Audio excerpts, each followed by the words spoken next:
Why people are disappointed? Because the modern education is not as honest as the Vedic vision.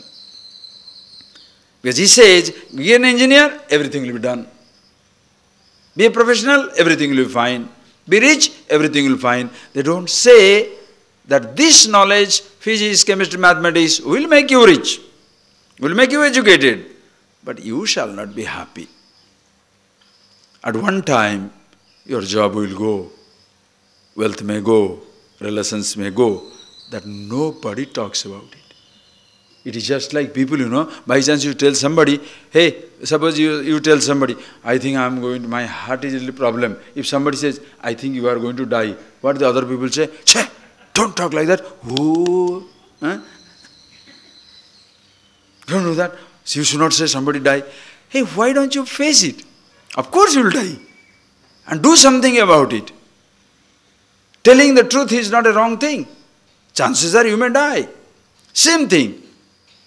Don't try to hoodwink people, make the life very, very, appear nice to say, even if you study and you become an educated person and become rich, everything will be fine. Don't do that. Everything will not be fine. It will give you some material security, makes life a little more comfortable, definitely, but it will not make you happy in life. Who understands this language? Because you think this is a religious language. It's not a religious language. It's a language of life. You shall be very comfortable, but you shall be comfortably miserable. What Henry Miller called about American world, air-conditioned nightmare. When your body is hot, you can get into an air-conditioned room. When your head is hot, what do? Put your head in the deep freeze?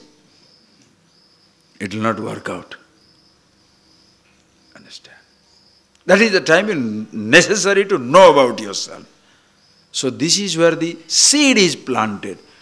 In the Vedic studies, the Vedic plan of studies, after you are necessarily introduced to aparavidya, relative knowledge, which gives you the side effect, ahankar, the I thought, and makes a very strong individuality.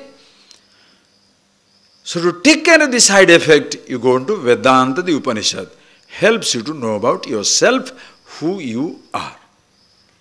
But there also the problem is, if you are not rightly appreciating it, we'll see that now. You're not rightly appreciating it, if they're rightly not taught, the ahankara will get much more pride now. Why? Shastri, not a jnani.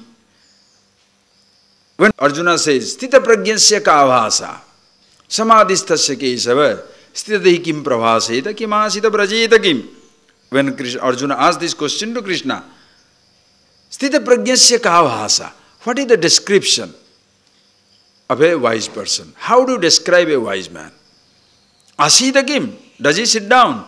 If he sit down, kathama asita, how does he sit down?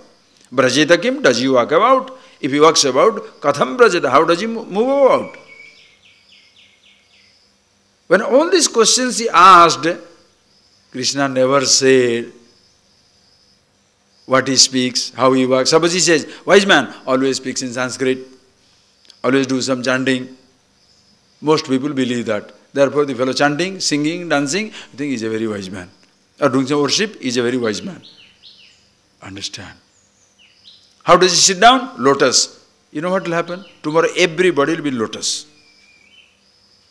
A wise man may choose to sit down in a lotus. By sitting in lotus, you are not wise.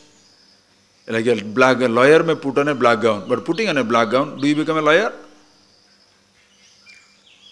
A wise man may choose to be in any dress. But putting on a dress, you don't become wise. Because to be wise, understand, it's not what you speak, it's not how you sit down, it's not what you do, but who you are.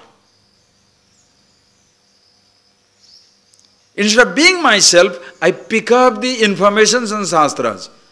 So there is a difference between shastri and jnani. Jnani knows himself. Only one word.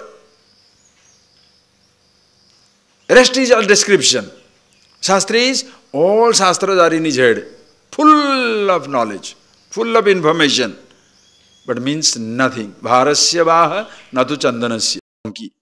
Who carries the load of sandalwood with the biggest nose never enjoys the fragrance of it. Is like a scholar. Bharasya vaha. He carries the load of information, but there is no enjoyment, there is no fragrance in living. So wise person who knows himself, only one word, ahankar.